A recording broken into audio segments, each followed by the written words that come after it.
Assalamualaikum warahmatullahi wabarakatuh. Hari ini kita akan belajar merenungi, memahami dengan baik, serta nanti kita coba terapkan selama kita berada di lingkungan keluarga besar SMA Mujahidin Surabaya. Pertama, kita harus jelas dulu apa yang dimaksud dengan akhlak, pengertiannya, definisinya atau ta'rifnya.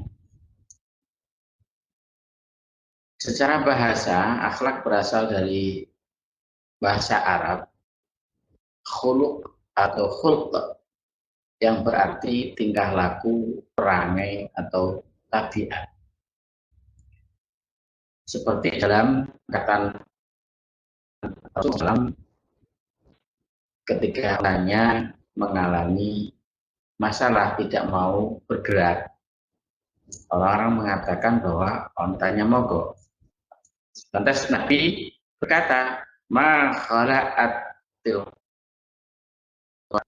wa ma dzaka laha bi khuluqin walakin habasaha habisu al-fil. Enggak, dia tidak mogok, tidak ngambek. Al-qaswa ini nama onta. Wa ma dzaka laha bi khuluqin. Tidaklah perilaku dia seperti itu. Walakin akan tetapi Allah SWT menahannya, yaitu Allah yang telah menahan pasukan gajah. Hadis ini dapat kalian rujuk di dalam link yang tampak di hadapan kita. Adapun secara syariat Islam,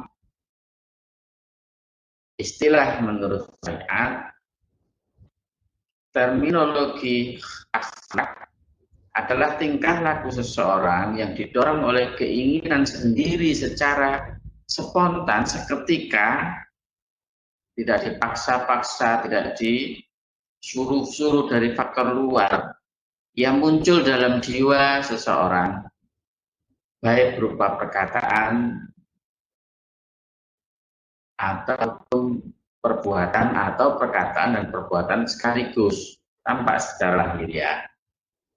Misalkan ada sebuah situasi muncul rasa malu pada diri seseorang. Rasa malu itu kemudian memaksakan orang ini untuk berkata, nah, misalkan tidak mau, aku malu, dan menggerakkan tubuhnya untuk menjauhi apa yang ia malu untuk melihatnya atau malu untuk melakukannya. Begitu juga rasa hormat seseorang, kelemah lembutan, egois, marah, sayang, dan sebagainya. Akhlak ini sifatnya tertanam di dalam diri seseorang, dan ia mengeluarkan atau memunculkan akhlak ini senang dan begitu gampangnya keluar dalam pilihannya, tanpa ia memikir lebih dahulu atau tanpa ia terpaksa melakukannya. Ulama-ulama yang dikenal sebagai ulama akhlak, Ibnu Maskawai menyatakan bahwa akhlak itu halin nafsi da'iyatan laha ila af'aliha min ghairi fikrin wala ruyatin, yaitu sifat yang tertanam dalam jiwa seseorang yang mendorongnya untuk melakukan perbuatan tanpa perlu memikirkan atau mempertimbangkannya. Ulama yang kedua, Al-Ghazali, akhlak ialah sifat yang terpatri di dalam jiwa manusia, yang darinya terlahir perbuatan-perbuatan yang dilakukan dengan sukacita, dengan mudahnya, tanpa memikirkannya terlebih dahulu, tanpa merenungkannya terlebih dahulu. Ulama yang lain, Ahmad bin Mustafa, menyatakan akhlak merupakan sebuah ilmu yang darinya dapat diketahui jenis-jenis keutamaan, di mana terwujudnya keseimbangan antara tiga kekuatan, yakni kekuatan berpikir, marah, syahwat, atau nafsu.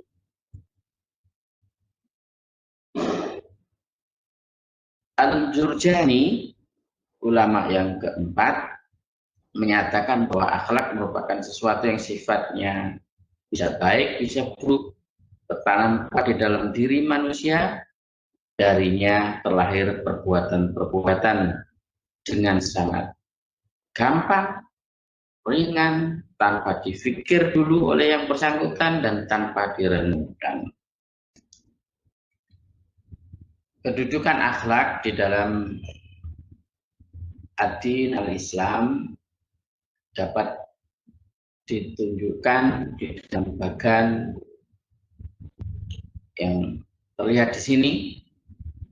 Islam adalah kumpulan kepercayaan, keyakinan-keyakinan, atau diistilahkan akidah. Keyakinan-keyakinan ini melahirkan sikap-sikap penerimaan atau penolakan terhadap suatu perbuatan. Itu disebut dengan akhlak. Dan akhlak ini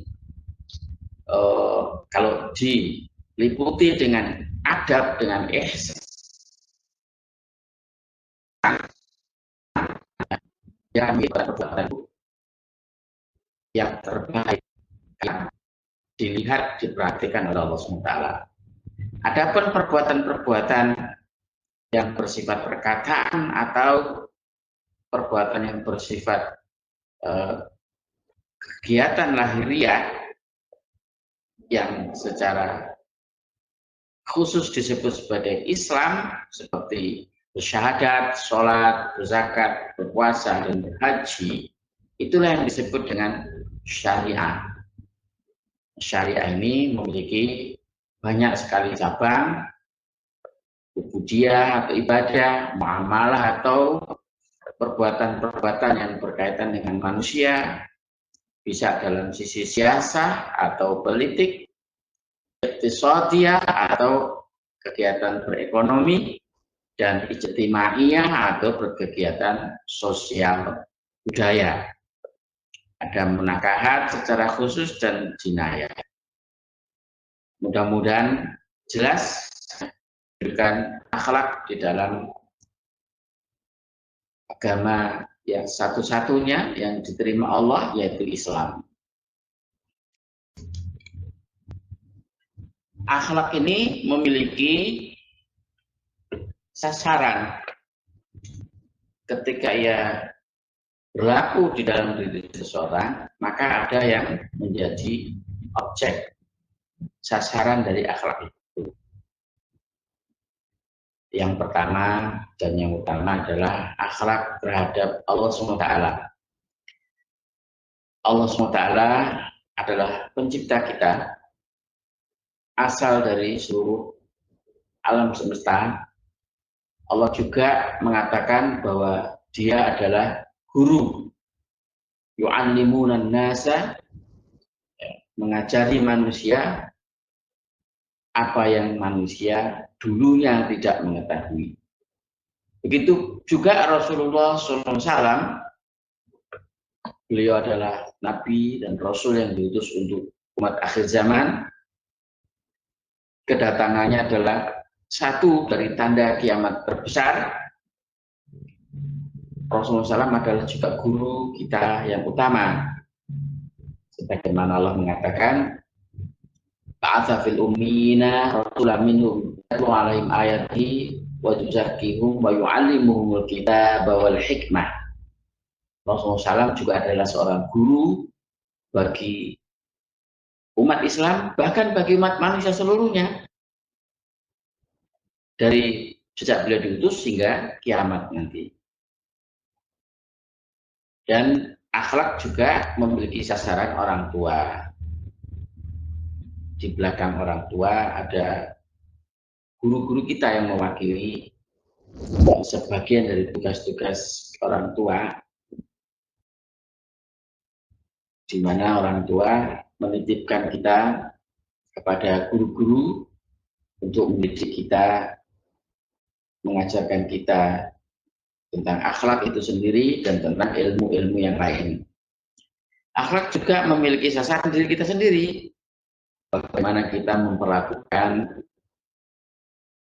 tubuh kita, bagaimana kita merawat diri kita, bagaimana kita menjaga diri kita, memelihara diri kita, baik secara kesehatan, secara moral, secara kewibawaan, dan sebagainya.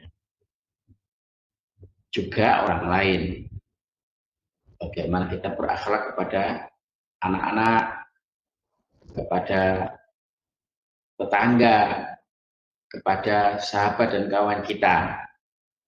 Dan yang tidak kalah pentingnya, akhlak berkaitan dengan alam semesta, dengan tumbuhan dan binatang. Bagaimana kita berakhlak dengan makhluk-makhluk Allah SWT, bahkan bumi, langit, tanah, dan air adalah ciptaan Allah SWT.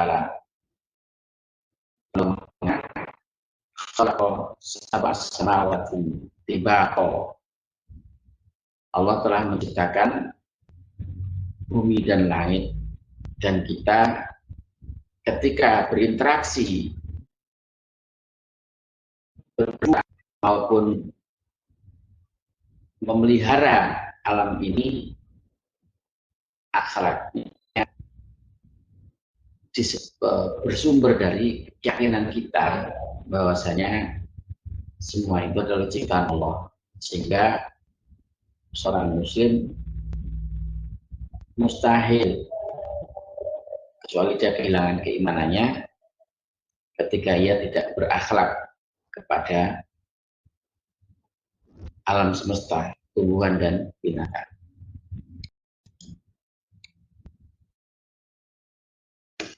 Akhlak ditinjau dari hasil perbuatannya atau proses perbuatannya menghasilkan kerusakan atau menghasilkan perbaikan, kesalehan, maka kita mengenal adanya dua macam akhlak.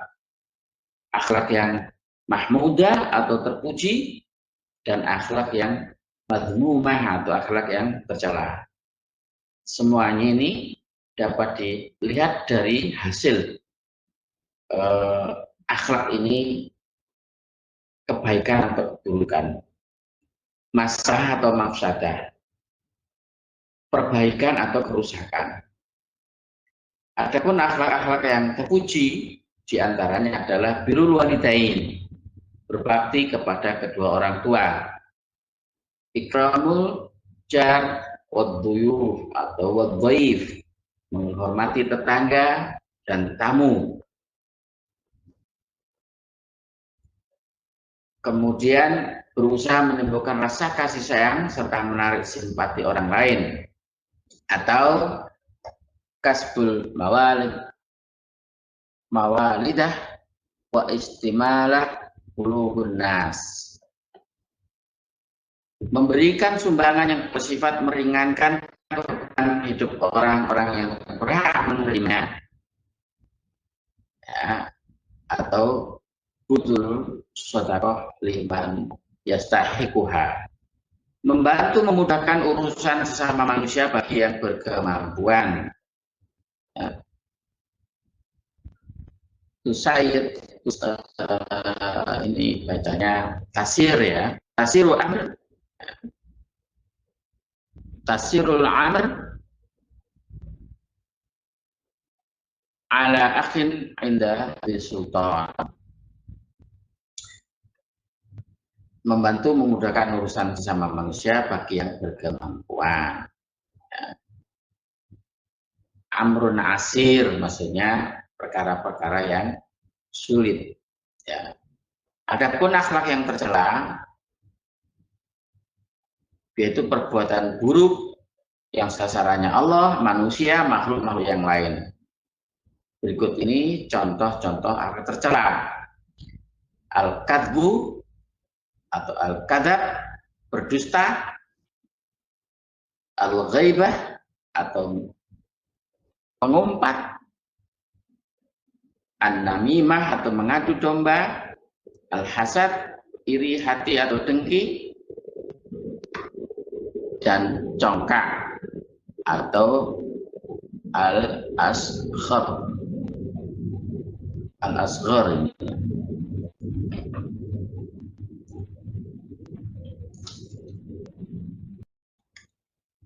Sekarang kita fokus kepada materi kita hari ini, yaitu akhlak kepada kedua orang tua. Dalil atau alasan atau perintah Allah yang berkaitan dengan hal ini, yaitu ketika Allah mengatakan wa qadara rabbuka alla ta'budu illa iyyahu wa bil walidaini ihsana. Dan Rabb kalian telah memerintahkan supaya kamu jangan menyembah selain Dia, berbuat syirik, dan hendaklah kamu berbuat baik kepada kedua orang tuamu, bapak ibu kalian, ihsana, seolah-olah kalian dilihat oleh Allah, atau kalau kalian tidak mampu ya melihat Allah, seolah-olah kalian melihat Allah SWT ketika berbuat kepada orang tua itu. Ihsan atau biru walidain itu bukan semata-mata perbuatan baik, tapi sengaja berbuat baik dengan seluruh kesungguhan dan perencanaan. Bukan perbuatan baik yang tidak sengaja, tapi perbuatan baik yang memang direncanakan dengan sungguh-sungguh, dilakukan dengan sungguh-sungguh. Bagaimana cara kita biru walidain? Ini hanya sebagian kecil saja untuk pembelajaran kita, pondok Ramadan kita hari ini. Yang pertama adalah kita senantiasa menurut, kecuali pada ajakan syirik. Kalau orang tua kita semuanya kan muslim, ya memang mungkin ada yang belum mengetahui hal-hal yang syirik dalam kehidupan. Allah mengatakan, dan jika keduanya memaksamu untuk mempersekutukan sesuatu dengan aku yang tidak ada pengetahuan kalian tentangnya, maka janganlah kalian mengikutinya.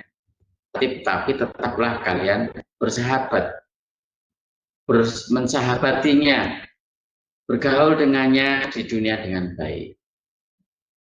Ini menjadi dalil untuk kita senantiasa tunduk dan patuh mengikuti orang kita, kedua orang tua kita, sebagaimana terdapat di dalam surat Al-Luqman, surat ke-13 ayat 14 sampai 15. Jadi kita dilarang berkata kasar, apalagi membentaknya atau mengatakan perkataan ibu ini dan sebagainya. Berbuat baik ya, dengan seluruh makna perbuatan baik, berusaha menyenangkannya, menghindari hal-hal yang menyusahkannya. Kita mengangkat sesuatu, kita bantu. Kita memasak, kita bantu. Lalu ya, ada yang masih bajunya dicucikan oleh orang tua. Ya, lalu ya, waktunya kita mencuci baju orang tua kita. Waktunya kita memasakkan untuk orang tua kita. Kita menjelang usia-usia yang sudah balik. Ya. Lalu kalau terus-terusan menyusu pada orang tua kita.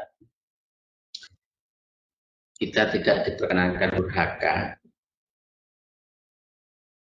karena ia termasuk dosa besar di antara 7 dosa besar yang akan menghancurkan manusia. Kalau orang tua kita bicara, kita dengarkan, kita cermati. Kalau ada yang nggak setuju, ya tidak usah marah-marah, tidak usah menyela-nyela. Kita sampaikan dengan cara yang sopan, dan kita harus senantiasa mendoakan doa dengan doa yang diajarkan oleh Al-Quran. Kita tahu akhlak ini standarnya, contoh teladannya adalah Rasulullah SAW. Karena Allah mengatakan, wa innaka ala khuluqin adzim. Ya Rasul, engkau itu berakhlak yang mulia. Akhlaknya seperti apa? Pernah ditanyakan oleh sahabat kepada Ibunda Aisyah. Terangkan kepada kami akhlak Rasulullah SAW. Aisyah hanya mengatakan, khuluquhul Quran. Akhlak beliau adalah Al-Quran.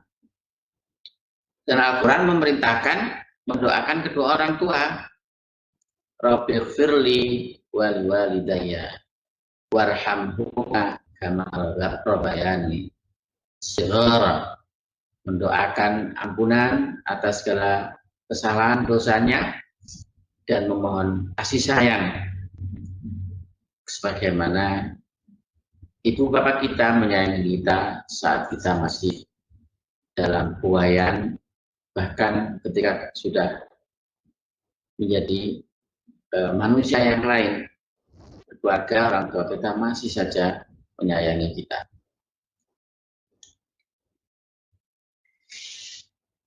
Manfaat apa saja yang akan kita peroleh kita berakhlak karim, akhlak yang terpuji pada orang tua kita. Yang pertama, adalah jannah, surga. Karena kita hidup ini menuju dua ini saja, jannah atau nar, surga atau neraka, kebahagiaan atau penderitaan. Maka ketika ada tawaran dari Allah dengan birrul walidain, dengan berakhlak baik kepada orang tua kita, akan dibukakan pintu-pintu kita masuk ke dalam surga.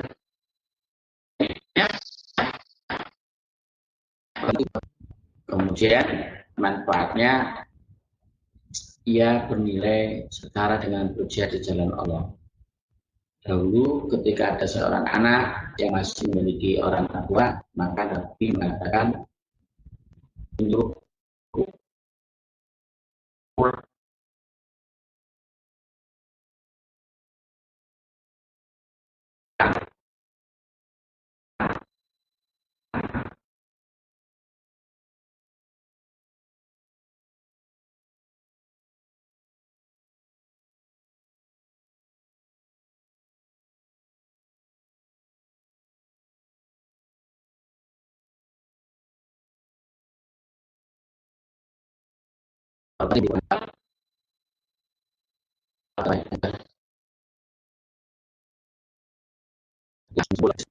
akan melahirkan tidak kalian saja hanya Allah kalau kita membuat muka.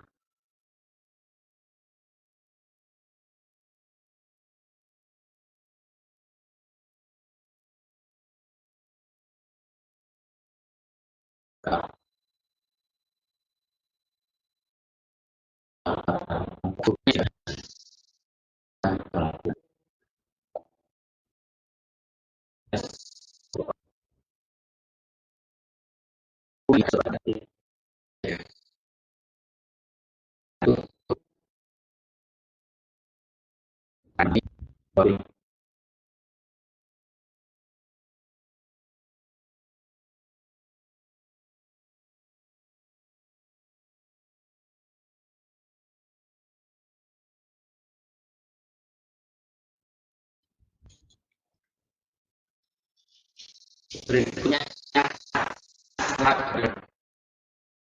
guru ditemukan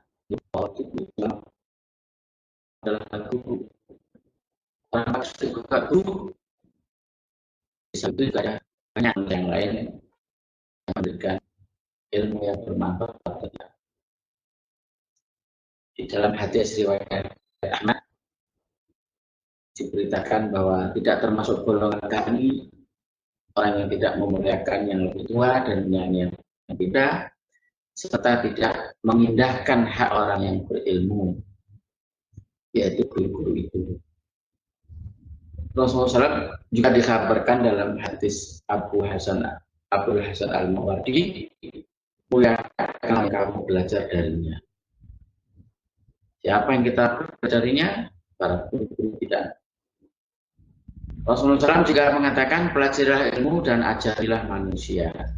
Rendahkanlah diri kita di hadapan guru-guru kita, serta kita sendiri berlaku lemah lembut kepada orang-orang yang kita ajari. Bisa anak cucu kita, tetangga kita, maupun orang-orang lain yang kita berilmu dengannya. Hadis riwayat Tabrani.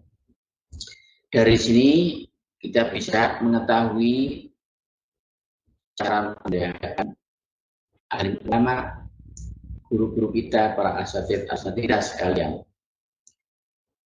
Yang paling mudah kalau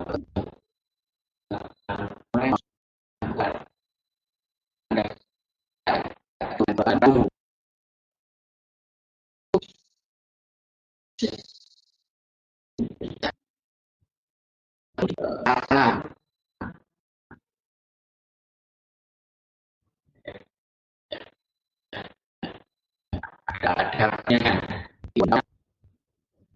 mengucapkan salam atau sekedar memberikan senyuman sebagai tanda bahwa kita telah mengucapkan salam.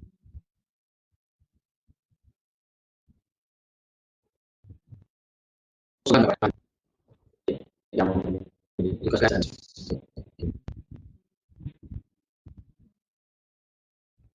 menjumpai dengan gembira, rendah hati dan hormat kepadanya, memelihara sopan santun, menaati tugas-tugasnya yang dia perintahkan, kecuali bertentangan dengan agama, bertentangan dengan Islam.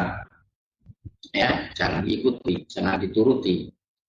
Salah satu contoh yang saya perhatikan di lingkungan mujahidin ini, ada guru yang memaksa anak-anak yang berbeda jenis untuk salaman. Alasannya nggak adab di hadapan guru kalau nggak salaman. Padahal itu lawan jenis. Dan dia tidak punya hubungan apa-apa. Artinya sebelum guru kita ini muslim. Dan sebelum muslim ada adab antara laki-laki yang berlawan jenis dan perempuan yang lawan jenis. Apalagi anak SMA ini adalah akil balik. Anak mengikuti syariat Islam di sana. Bukan berarti kita kemudian kaku berhubungan dengan guru-guru kita yang berlainan jenis. Tetapi tetap ada adab-adab yang dijaga. Ada syariat Islam yang dipelihara di sana. Ikhlas ketika ditegur dan dinasihati, senantiasa menjaga citra, memelihara aib guru-guru kita.